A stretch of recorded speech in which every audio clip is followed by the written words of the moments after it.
Graça e a paz do Senhor para todos. Nesta tarde, dia 10 de março de 2016, eu gostaria de trazer mais uma mensagem em nome de Jesus.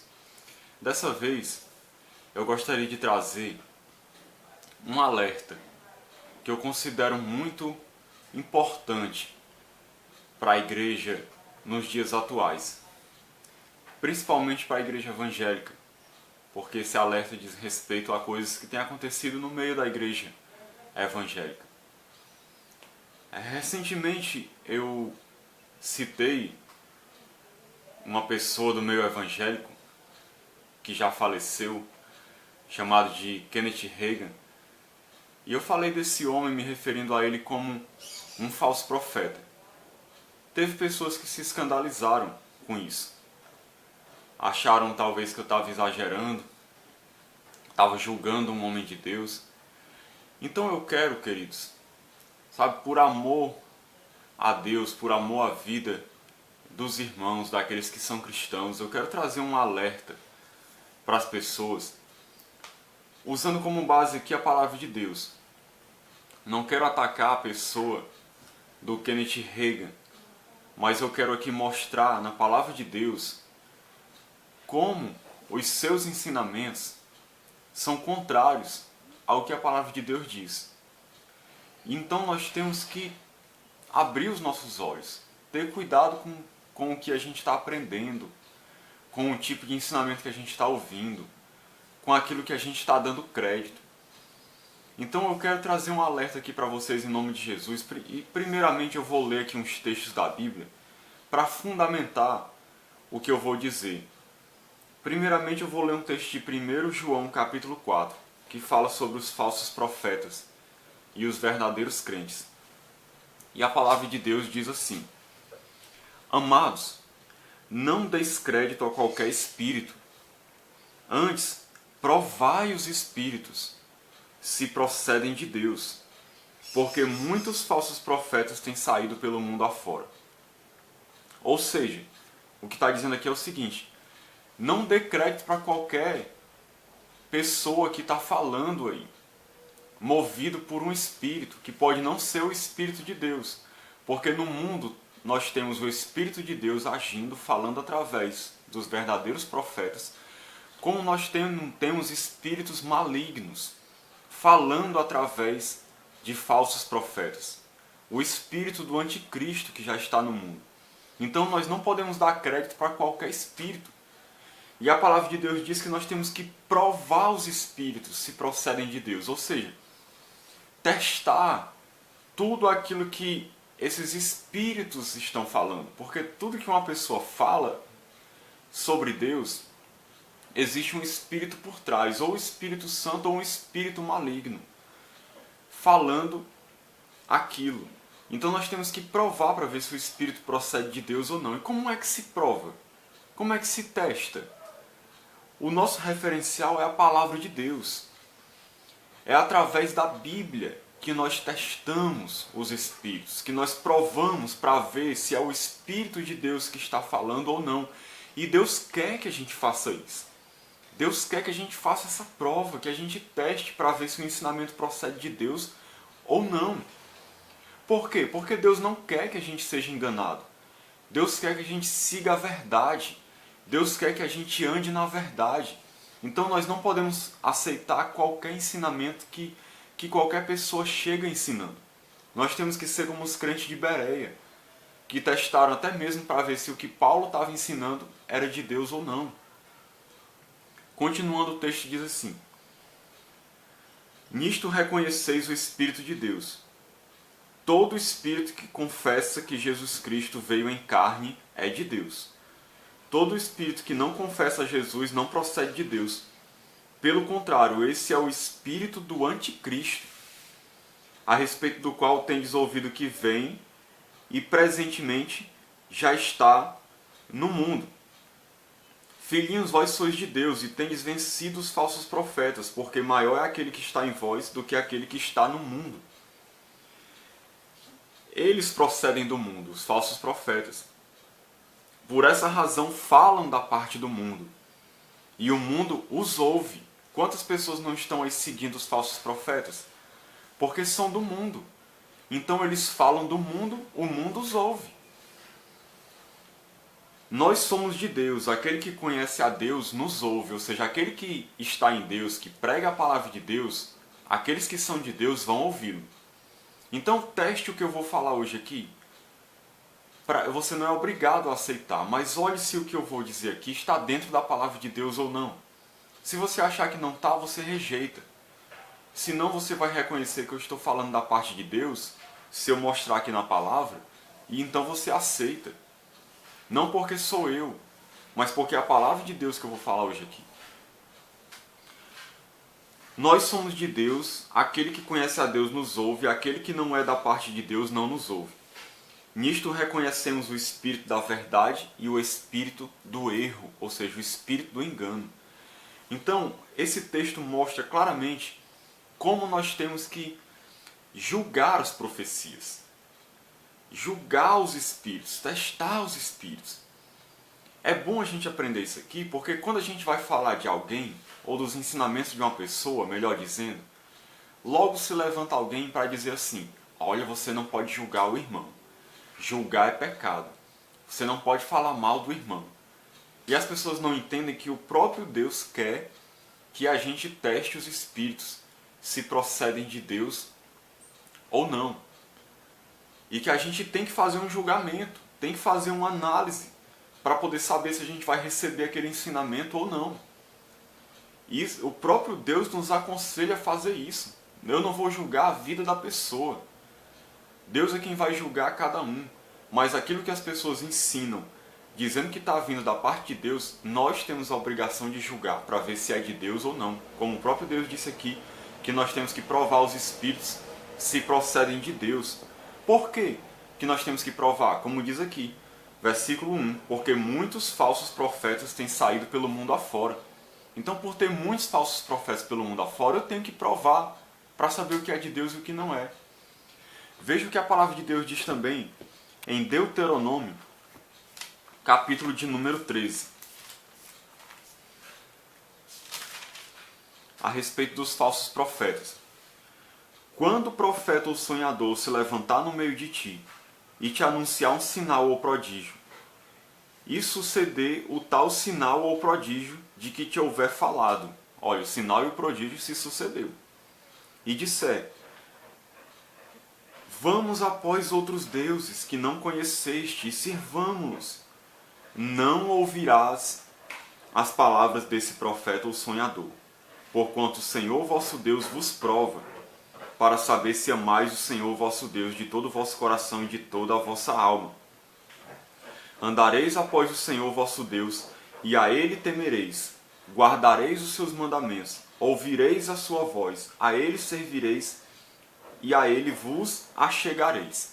Esse profeta ou sonhador será morto, pois pregou rebeldia contra o Senhor, vosso Deus, que vos tirou da terra do Egito, e vos resgatou da casa da servidão, para vos apartar do caminho que vos ordenou o Senhor vosso Deus para andardes nele. Assim eliminarás o mal do meio de ti. Olha o que Deus está dizendo, resumindo aqui.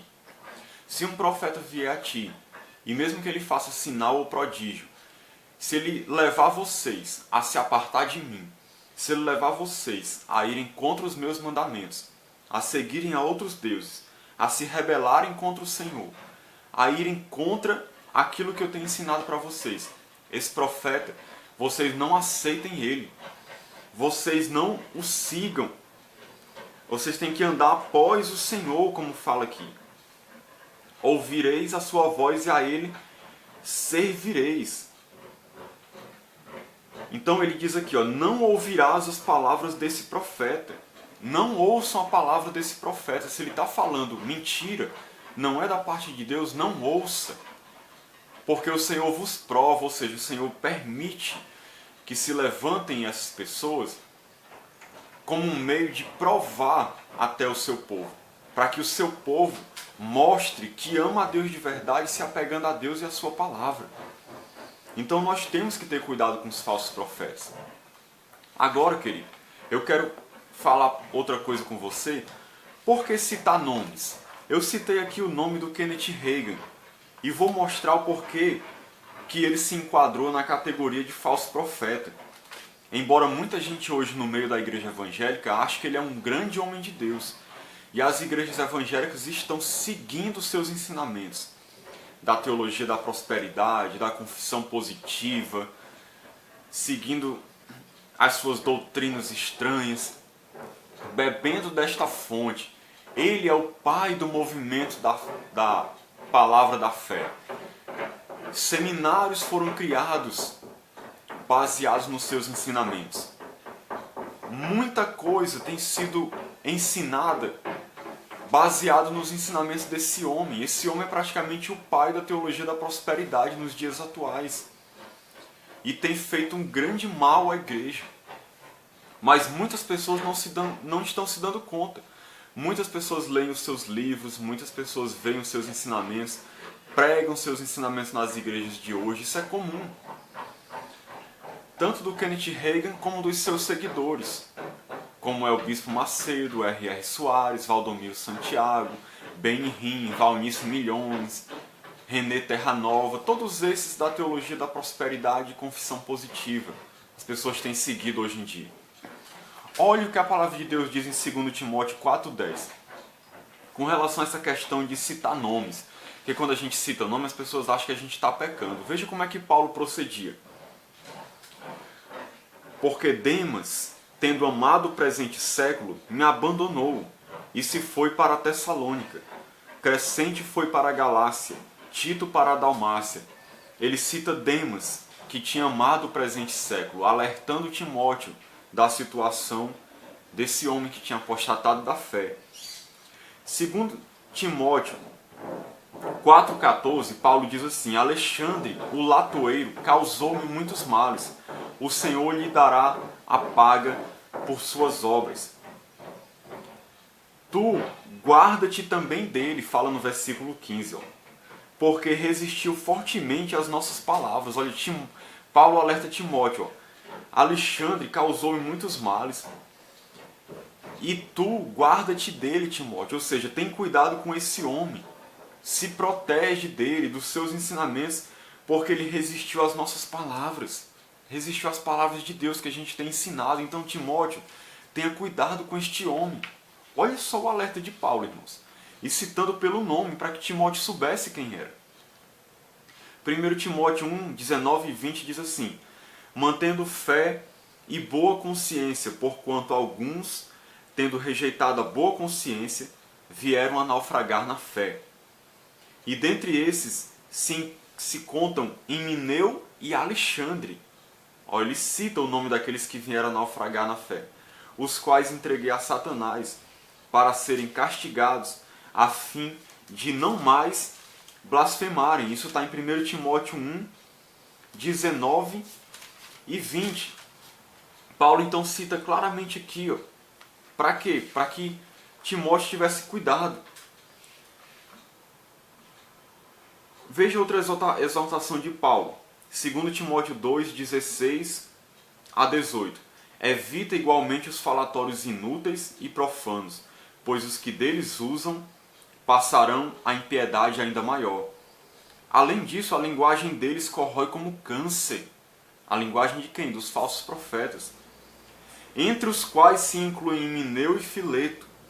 Estes se desviaram da verdade, asseverando que a ressurreição já se realizou, e estão pervertendo a fé a alguns. Veja como Paulo alerta Timóteo a respeito dos falsos profetas, cita eles pelo nome, diz que eles se desviaram da verdade e diz para Timóteo ter cuidado com essas pessoas, porque a linguagem deles corrói como câncer. Paulo era tão ousado que Paulo repreendeu até mesmo o apóstolo Pedro, que era um homem de Deus. Mas quando Pedro se tornou repreensível, em Gálatas 2,11 Paulo fala isso, que quando porém Cefas veio a Antioquia, resisti face a face, porque se tornara repreensível. Paulo exortou até mesmo Pedro quando Pedro errou. E Paulo registrou aqui isso, esse episódio. Então, queridos, nós temos até a obrigação de alertar o povo de Deus quando alguém, em nome de Deus, está ensinando heresias, está ensinando coisas erradas. Nós temos que alertar, nós temos que mostrar. E é até bom citar pelo nome para as pessoas saberem quem é e se protegerem. Agora eu quero mais especificamente aqui, já que eu, diante de tudo isso que eu falei, falando do perigo dos falsos profetas, da importância de nós termos cuidado, a importância de citar pelo nome e de como tem base bíblica para isso, a importância de julgar as profecias, de ter cuidado com o que é ensinado, testar os espíritos se procedem de Deus ou não. Agora eu quero, em nome de Jesus, mostrar por que os ensinamentos do Kenneth Hagin não são bíblicos. Por que nós não deveríamos ouvir esse homem? Por que este homem tem feito tanto mal à igreja? Por que ele pode se enquadrar no que a Bíblia chama de falso profeta? Que é aquele que prega mentiras, como eu li lá em Deuteronômio, que leva o povo à rebeldia, a se levantar contra o Senhor e contra a sua palavra. Nós vamos ver por que ele se enquadra nessas descrições bíblicas de falsos profetas. Eu quero mostrar aqui duas doutrinas que ele ensina. Dentre os muitos falsos ensinos que ele tem, eu quero mostrar essas duas, porque para mim são as piores que ele ensina. E eu quero citar aqui alguns trechos de um livro dele chamado O Nome de Jesus, do Kenneth Hagin. Da página 25 a 28, esses trechos se encontram nessas páginas, se você quiser verificar depois. E ele diz assim, falando a respeito do nosso Senhor Jesus Cristo. Ele fala o seguinte: seu espírito, seu homem interior, foi para o inferno em nosso lugar. Olha só, ele trata da questão da expiação que Jesus fez como tendo acontecido no inferno. Ele acha que Jesus foi para o inferno no nosso lugar. Nós sabemos que a expiação ela foi feita de maneira substitutiva. Ou seja, Jesus foi à cruz, tomou o nosso lugar para sofrer no nosso lugar a condenação que nós merecíamos para que ele pudesse pagar pelos nossos pecados. Mas ele acha que Jesus foi para o inferno em nosso lugar. Ou seja, essa doutrina aqui, ele ensina que Jesus continuou fazendo expiação não somente na cruz, mas no inferno. Ele estava ali sofrendo no nosso lugar no inferno. Isso não tem na Bíblia. Eu vou mostrar para vocês o que a Bíblia ensina. A morte física não removeria os nossos pecados. Olha o que ele está dizendo, que a morte física de Jesus não removeria os nossos pecados. Provou a morte por todo homem, a morte espiritual. Ele acha que Jesus morreu espiritualmente. A morte espiritual significa mais do que a separação de Deus. Olha só, ele acha que a morte física de Jesus não era o bastante. Ele acha que Jesus morreu espiritualmente. A morte espiritual, segundo o que ele ensina aqui, e nesse sentido está correto, a Bíblia mostra que a morte espiritual é a separação de Deus por causa do pecado. Efésios 2:1 diz que nós estávamos mortos nos nossos delitos e pecados.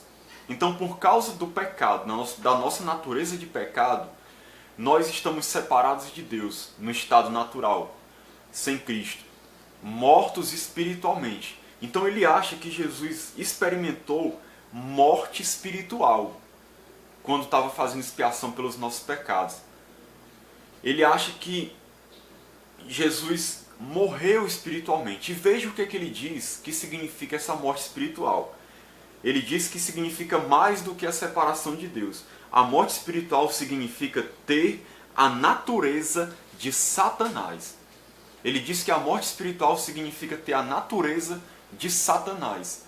Então ele está dizendo que Cristo morreu espiritualmente. Ele está dizendo que por um tempo Jesus adquiriu a natureza de Satanás, que Jesus se tornou semelhante a Satanás, com a natureza como a do diabo. Você consegue perceber o tamanho da blasfêmia que é esse ensinamento? Dizer que o nosso Senhor Jesus Cristo passou a ter a natureza de Satanás, que se tornou semelhante ao diabo, um ser corrompido, afastado de Deus, vivendo todo em pecado e dizer que Jesus se tornou semelhante a ele quando foi fazer expiação pelos nossos pecados, e ele acha que a expiação não foi na cruz somente, mas se estendeu até o inferno. Ele vai falar isso um pouco mais aqui na frente, que eu vou já ler para você. Queridos, a Bíblia diz claramente, em vários textos, que Jesus nunca pecou.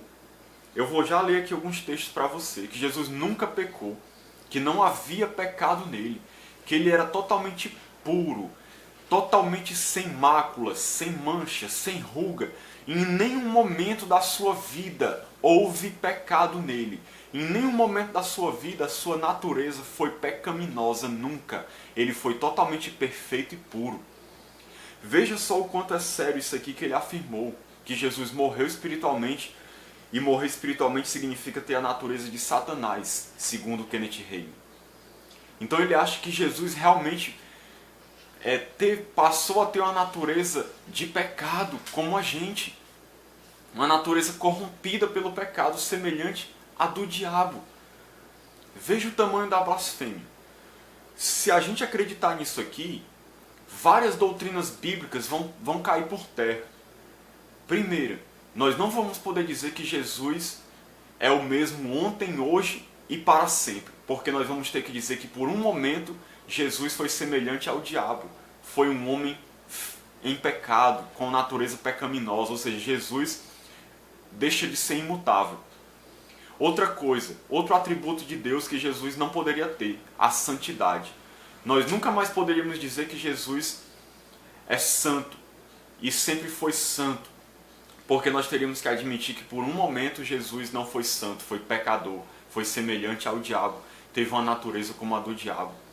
E outra coisa, isso afeta toda a doutrina da expiação, porque a doutrina da expiação bíblica ensina que o Cordeiro de Deus tinha que ser puro, santo, imaculado, para poder tirar o pecado do mundo. Um Cordeiro perfeito, sem defeito, sem ruga nem mácula, para poder levar o pecado de toda a humanidade sobre ele e fazer um sacrifício perfeito e agradável a Deus. A Bíblia ensina isso. Se eu disser que Jesus teve uma natureza pecaminosa, nem que seja por um momento, uma natureza semelhante à de Satanás, como eu poderei dizer que Jesus foi o Cordeiro Santo perfeito, que fez o sacrifício perfeito, uma única vez morreu pelos pecados de todos? Eu não vou poder dizer isso. Porque eu vou ter que admitir que ele foi um cordeiro imperfeito, com ruga, com mancha, com mácula, que não pôde fazer um sacrifício perfeito porque era pecador. Veja que isso derruba por terra a própria doutrina da expiação, que exigia que o sacrifício de Cristo fosse um sacrifício perfeito, único, santo e agradável a Deus, que é assim que a Bíblia ensina. Se você lê o livro de Hebreus, você vai ver isso. Se você ler as cartas, os evangelhos, você vai ver isso, que Jesus era o Cordeiro de Deus imaculado, perfeito, que nunca pecou. Então veja, irmãos, isso é uma blasfêmia. Isso é uma blasfêmia contra Jesus, e as pessoas estão seguindo os ensinamentos desse homem. Sabe, eu me revolto com uma coisa dessa. Eu fico triste de ver as pessoas se alimentando de uma fonte dessa, de alguém que fala uma coisa dessa do nosso Senhor. E as pessoas estão lendo os seus livros e pregando seus ensinamentos nas igrejas hoje. E ele diz mais, Jesus se fez pecado. Ele se baseia no texto de 2 Coríntios 5:21, que diz que quando Deus diz, aquele que não conheceu o pecado, Deus o fez pecado por nós, para que nele nós fôssemos feitos justiça de Deus. Ele interpreta que esse texto está dizendo que Jesus se tornou pecador. Esse texto não está dizendo isso. Esse texto é uma figura de linguagem para mostrar simplesmente o que o restante da Bíblia toda afirma, que Jesus levou sobre si os nossos pecados. Quando diz que ele se fez pecado, é no sentido de que ele levou sobre si os nossos pecados. Ele sofreu ali a condenação merecida pelos nossos pecados. Ele não se tornou pecador. Ele levou o pecado sobre ele, não nele. Ele não se tornou pecador. Toda a Bíblia, você tem que ler a Bíblia como um todo, afirma que Jesus levou os nossos pecados sobre ele. Para quê? Para fazer expiação na cruz. Jesus era até a simbologia, lá no Antigo Testamento, aquela simbologia, se eu não me engano, do bode expiatório, que quando as pessoas colocavam suas mãos sobre o bode, simbolicamente seus pecados estavam sendo colocados sobre o bode, que não tinha culpa nenhuma, quem tinha eram as pessoas. Então a mesma coisa aconteceu com Jesus, os nossos pecados ficaram sobre ele. Ele não tinha culpa, quem tinha era nós, mas ele levou sobre ele a condenação que a gente merecia, para poder fazer expiação pelos nossos pecados. Mas ele não se tornou pecador. A Bíblia toda ensina que Jesus permaneceu santo e puro em todo momento. Continuando, Kenneth Hagin diz assim: seu espírito foi separado de Deus e ele desceu para o inferno em nosso lugar. Lá embaixo, na masmorra do sofrimento, lá nos fundos do próprio inferno, Jesus satisfez as reivindicações da justiça para todos nós. Olha só, ele diz claramente aqui que a expiação de Cristo não foi na cruz. Talvez até ele ache que começou na cruz, mas ele acha que continuou no inferno, que Jesus foi ao inferno e que Jesus lá ficou nas masmorras do sofrimento, como ele diz aqui, satisfazendo as reivindicações da justiça de Deus, ou seja, sofrendo ali no inferno, no nosso lugar, para poder nos salvar. Isso aqui é uma blasfêmia, queridos. E aí ele diz, Deus no céu disse, é suficiente. Ou seja, segundo ele, a obra da expiação acabou lá no inferno. E aí ele diz que depois Deus o ressuscitou, trouxe seu espírito e alma para cima, tirando-os do inferno. Ele acha que a expiação continuou lá no inferno, Jesus sofrendo lá no inferno, no nosso lugar, separado de Deus, sem comunhão com Deus, assumindo a natureza de Satanás e fazendo expiação pelos nossos pecados no inferno. E aí só depois, quando Deus o ressuscitou, foi que Jesus nasceu de novo. Isso é outra heresia, que ele diz que Jesus nasceu de novo, que Jesus foi o primeiro a nascer de novo. Isso aí já é outra heresia, porque o novo nascimento só é para aquele que está em pecado. Jesus não precisava nascer de novo, ele é aquele que opera o novo nascimento através do Espírito Santo. Então, queridos, Jesus fez expiação na cruz do Calvário, no seu corpo. Eu vou mostrar os versículos da Bíblia aqui. A expiação terminou na cruz. Por isso que Jesus diz lá na cruz, está consumado. É a palavra de Deus, tetelestai, no grego. Dizendo, está consumado, ou seja, eu terminei a obra que o Pai me confiou. Eu paguei pelos pecados, eu conquistei a salvação, está pago, está consumado, a dívida foi paga. Terminei, pronto. Lá na cruz foi que Jesus fez isso. Jesus não foi continuar a expiação no inferno. Eles se baseiam provavelmente naquele texto de 2 Pedro que diz que Jesus foi e pregou aos espíritos em prisão que foram desobedientes em outra época. É 1 Pedro, deixa eu ler aqui para você. 1 Pedro 3, 18. 1 Pedro 3, 18, que diz assim: pois também Cristo morreu uma única vez pelos pecados, o justo pelos injustos, para conduzir-vos a Deus, morto sim na carne, mas vivificado no Espírito. Olha só, como contraria totalmente o que Hagin ensina. Jesus foi morto na carne, sim, mas vivificado no Espírito, ou seja, no Espírito Jesus estava vivo. Jesus não teve morte espiritual. Embora ele tenha, na cruz realmente, Jesus se sentiu abandonado por Deus. Ele realmente foi abandonado por Deus ali por causa do pecado. Isso foi uma consequência da ira de Deus sobre ele. Ele sentiu esse abandono de Deus por causa do pecado. Mas não porque Jesus tinha uma natureza pecaminosa, mas porque o pecado estava sobre ele. E a ira de Deus estava sobre ele ali, ele estava pagando pelos pecados, sofrendo ali a separação de Deus por nossa causa. Mas isso não foi morte espiritual no sentido como um homem experimenta, por ter uma natureza pecaminosa e estar afastado de Deus por causa dos seus próprios pecados. Jesus ali, ele não teve morte espiritual, ele continuou em comunhão com Deus.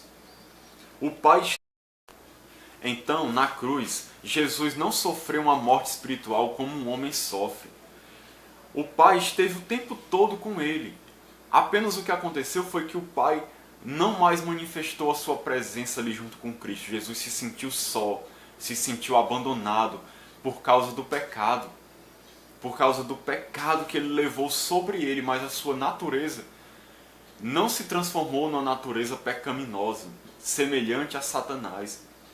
Ele continuou vivificado no Espírito.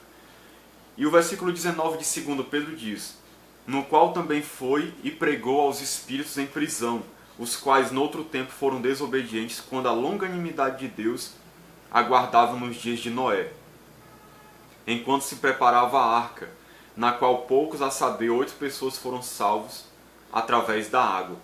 Então Jesus foi, pregou aos espíritos em prisão. Se deduz que aqui Jesus foi ao Hades.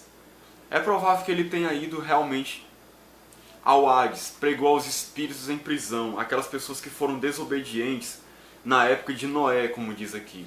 Mas isso aqui, esse texto significa simplesmente que Jesus foi lá, pregou no sentido de anunciou a sua vitória, anunciou que o que ele fez na cruz foi um cumprimento daquilo que foi o cumprimento total daquilo que aconteceu através de Noé, da salvação de Noé por meio da arca. Jesus cumpriu o significado daquilo e Jesus anunciou para esses espíritos em prisão a sua vitória. Mas Jesus não foi no Hades, onde estavam esses espíritos em prisão, para ali ficar sofrendo, fazendo expiação pelos nossos pecados. A Bíblia não diz isso em lugar nenhum. Essa doutrina não existe na Bíblia, de que Jesus fez expiação no inferno. Isso não existe. Isso é a invenção do Kenneth Hagin. Não sei de onde é que ele tirou isso, mas isso não tem na Bíblia. Veja o que é que a Bíblia ensina. Colossenses 1, versículo 20, eu vou ler aqui para você. Colossenses 1, deixa eu ler aqui antes, Hebreus 4. Não vou aproveitar que eu já estou aqui em 1 Pedro. 1 Pedro 2, 24 diz o seguinte: carregando ele mesmo em seu corpo, sobre o madeiro, os nossos pecados, para que nós, mortos para os pecados, vivamos para a justiça, por suas chagas fostes sarados. Então, Jesus carregou no seu corpo os nossos pecados, carregou no seu corpo, ele não se tornou pecador. Ele carregou os nossos pecados com ele, ou seja, para pagar. O pecado é uma coisa abstrata. Quando diz que Jesus carregou os nossos pecados, significa que Jesus estava ali para sofrer a punição no nosso lugar, por causa dos nossos pecados, mesmo sem ele ser culpado, a gente sendo culpado, mas quem sofreu foi ele. E diz aqui que isso foi sobre o madeiro. Foi o lugar onde foi feita a expiação, foi sobre o madeiro. Hebreus 4,15, um pouquinho antes, a palavra de Deus diz assim, Hebreus 4,15: porque não temos sumo sacerdote que não possa compadecer-se das nossas fraquezas. Antes foi ele tentado em todas as coisas à nossa semelhança, mas sem pecado. Mas sem pecado. Ou seja, Jesus foi um sumo sacerdote sem pecado. Não houve pecado nele, nunca, em momento nenhum. Ele foi sem pecado, sempre, queridos, sempre. Hebreus, deixa eu ver outro texto aqui,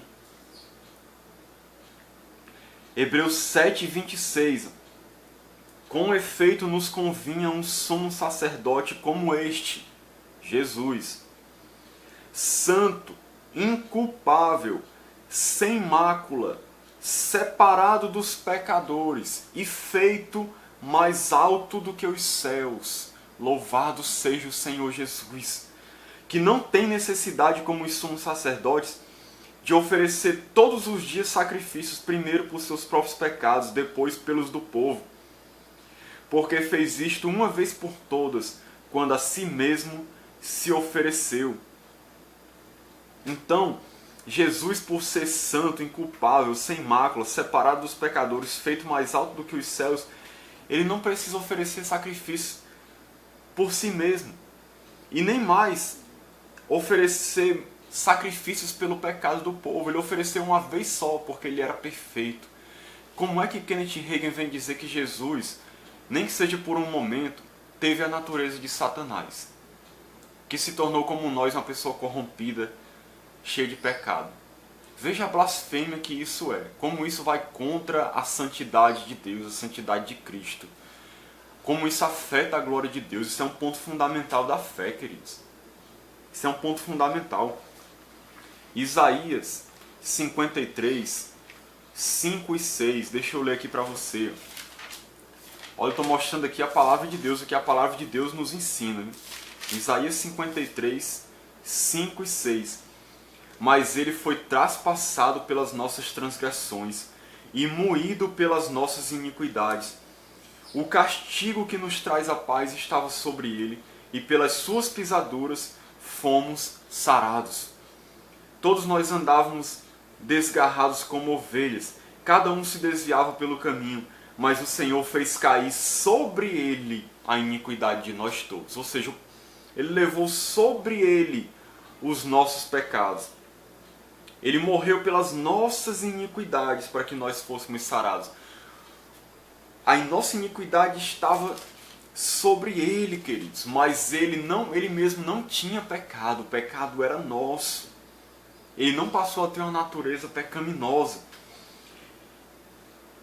Veja o que diz aqui em Efésios 2, 14 ao 16. Efésios 2, 14 ao 16. Porque ele é a nossa paz, o qual de ambos fez um, e tendo derribado a parede da separação que estava no meio, a inimizade, aboliu na sua carne, olha só, aboliu na sua carne, no seu corpo, a lei dos mandamentos na forma de ordenanças, para que dos dois criasse em si mesmo um novo homem, fazendo a paz, e reconciliasse ambos em um só corpo com Deus, por intermédio da cruz, destruindo por ela a inimizade. Ou seja, olha só o que diz aqui, Jesus aboliu na sua carne a lei dos mandamentos, que é a lei do Antigo Testamento como forma de salvação. Jesus aboliu aonde? Na sua carne, ou seja, foi por meio do seu sacrifício, por meio do seu corpo oferecido na cruz, quando ele morreu, que ele conquistou a salvação para nós. E diz aqui no versículo 16 que foi por intermédio da cruz que ele destruiu por ela a inimizade. Foi na cruz que Jesus fez expiação. A expiação de Jesus se realizou na cruz do Calvário. Não foi no inferno, não foi no inferno. Foi na cruz do Calvário que Jesus sofreu. E Kenneth Hagin diz aqui também que a morte física não removeria os nossos pecados. Como que a morte física não removeria os nossos pecados? Se diz aqui que na sua carne Jesus aboliu a lei dos mandamentos. E que por intermédio da cruz, ou seja, na cruz, ele destruiu por ela a inimizade que havia entre judeus e gentios. Então como é que não foi a morte física que removeu os nossos pecados? Se diz que ele levou sobre o seu corpo as nossas iniquidades, levou sobre si, derramou o seu sangue puro sobre nós. Até na ceia do Senhor, quando Jesus vai distribuir o pão, ele diz: isto é o meu corpo, que é dado por vós. Este é o meu sangue, que foi derramado em favor de muitos. Ou seja, foi por meio do seu corpo, da sua morte física, que Jesus conquistou a salvação para nós. Diferente do que Kenneth Hagin afirma aqui, que ele diz que precisava de uma morte espiritual. Colossenses, para terminar aqui essa parte, Colossenses 1:20, diz o seguinte: e que havendo... Não, deixa eu ler aqui a partir do 18. Ele, falando de Jesus, é a cabeça do corpo da igreja. Ele é o princípio, primogênito de entre os mortos, para em todas as coisas ter a primazia. Porque aprouve a Deus que nele residisse toda a plenitude, e que havendo feito a paz pelo sangue da sua cruz, ou seja, por meio do seu sangue derramado na cruz, por meio dele reconciliasse consigo mesmo todas as coisas, quer sobre a terra, quer nos céus.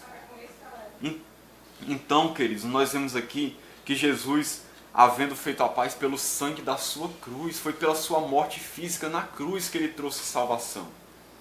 Foi por ele sofrer ali na cruz do Calvário que veio a salvação. Nada fala de expiação no inferno na Bíblia. E diz mais, a Bíblia diz aqui que aprove a Deus que nele residisse toda a plenitude.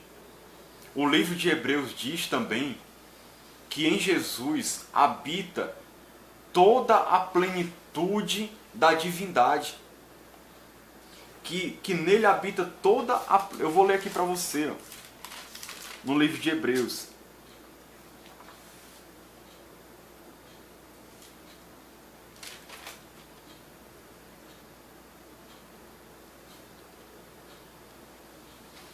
Olha só o que diz. Ele, falando de Jesus, que é o resplendor da glória e a expressão exata do seu ser, falando do ser de Deus, sustentando todas as coisas pela palavra do seu poder. E depois de ter feito a purificação dos pecados, assentou-se à direita da majestade nas alturas.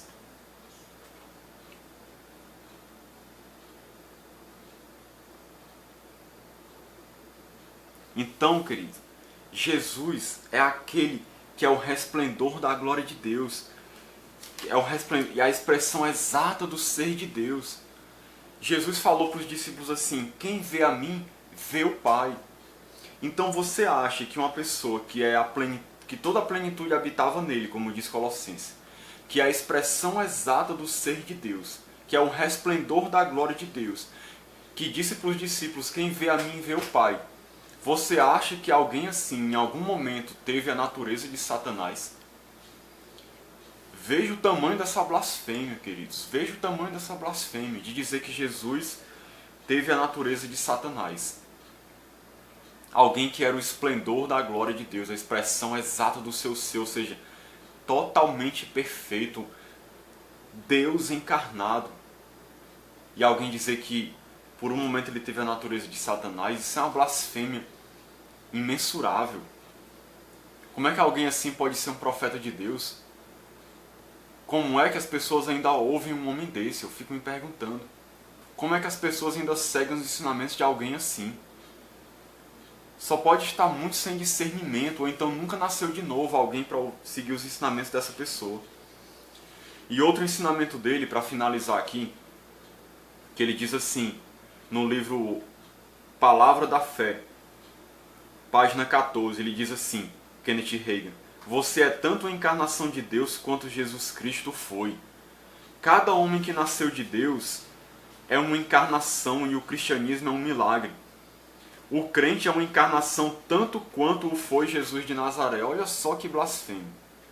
Dizer que o crente é uma encarnação tanto quanto foi Jesus de Nazaré. Da onde? Onde que nós somos uma encarnação de Deus à semelhança de Cristo, queridos? Aonde que isso é uma realidade na nossa vida? Primeiro que Jesus é tudo isso aqui que eu falei. Santo, perfeito, a plenitude de Deus habita nele, a expressão exata do ser de Deus. Deus encarnou-se nele ali. Ele era a encarnação de Deus aqui nessa terra, ao ponto dele dizer: quem vê a mim, vê o Pai. Eu não posso dizer isso, por mais que eu seja cristão, quem vê a mim, vê o Pai, porque eu não sou a expressão exata do ser de Deus. Então como é que este homem vem dizer que você é tanto a encarnação de Deus quanto Jesus Cristo foi? Que o crente é uma encarnação tanto quanto foi Jesus de Nazaré. Isso é um absurdo. Isso faz parte da doutrina falsa que os teólogos da prosperidade ensinam, de que nós somos como se fosse um pequeno Deus. Em outra fita, Following the Faith of Abraham, ou Seguindo a Fé de Abraão, Kenneth Copeland diz assim: a razão de Deus para criar Adão foi seu desejo de reproduzir-se. Eu quero dizer, uma reprodução de si mesmo.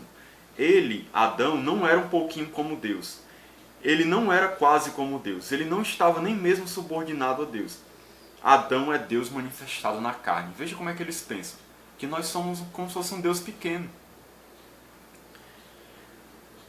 Kenneth Reagan também diz assim, isso aqui foi citado no livro Cristianismo em Crise, na página 116 e 117. Kenneth Reagan fala assim: o homem foi criado em termos de igualdade com Deus e poderia permanecer na presença de Deus sem qualquer consciência de inferioridade.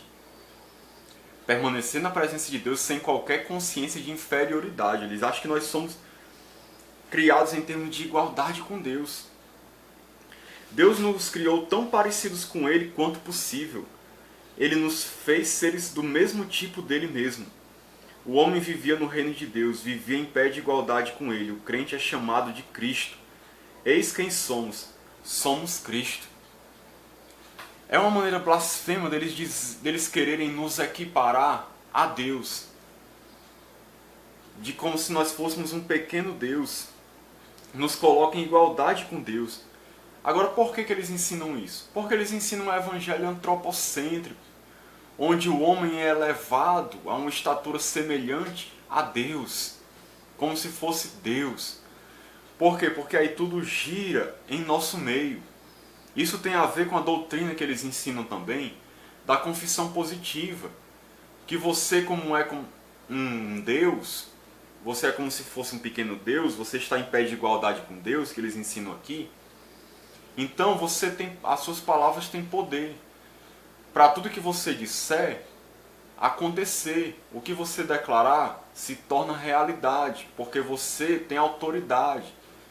E aí distorcem o conceito de autoridade, o conceito de nós sermos a imagem e semelhança de Deus, e criam essas doutrinas horríveis, colocando o homem no centro e dando centralidade ao homem, prioridade ao homem. Então, queridos, eu quero parar por aqui e dizer só mais o seguinte: como que a igreja evangélica ainda bebe de uma fonte dessa? Vocês acham sinceramente que um homem desse que ensina essas coisas é um profeta de Deus? Que nós devemos ouvi-lo? Eu fico com a palavra de Deus. Eu fico com aquilo que Deus ensina. E eu estou fazendo esse alerta porque eu me vejo obrigado a me juntar com os meus irmãos na fé, que têm alertado contra os falsos profetas, e fazer esse alerta para a igreja. Porque nós estamos nos últimos dias, querido. Muitos falsos profetas têm se levantado no mundo. O anticristo daqui a pouco vai se manifestar. O engano vai ser propagado na terra. As pessoas já estão sendo enganadas. E estão achando que estão seguindo a Jesus. E estão crendo num falso evangelho, seguindo falsos profetas. Eu fico triste. Quantas pessoas hoje na igreja evangélica não seguem os ensinamentos de Kenneth Reagan? São muitos, queridos. Principalmente nas igrejas pentecostais e neopentecostais. E até mesmo nas igrejas tradicionais. Muitas pessoas bebem dessa fonte. Leem os seus livros. Pregam suas doutrinas.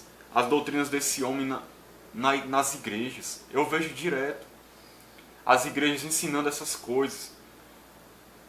Os outros ensinamentos que vêm de Kenneth Reagan também, como a teologia da prosperidade, a confissão positiva, a questão da cura divina, que ninguém fica doente. Isso tudo tem sido abraçado pela igreja hoje. Isso tudo vem desse homem aqui, Kenneth Reagan. E muitos outros que são discípulos dele. E a igreja está abraçando essas coisas, e em vez de se voltar para a palavra de Deus, porque as pessoas não leem, estão se voltando para esses ensinamentos. Então, meu irmão, eu não estou aqui, eu não fiz essa mensagem para falar contra a pessoa em si, do Kenneth Reagan ou qualquer outro não, mas sobre esses ensinamentos aqui, para que você tenha cuidado com o que você está ouvindo por aí, e você possa passar a seguir os ensinamentos reais de Jesus Cristo. Amém?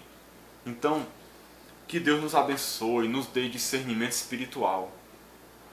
nos dê sabedoria, nos ajude a andar conforme a palavra de Deus. Amém?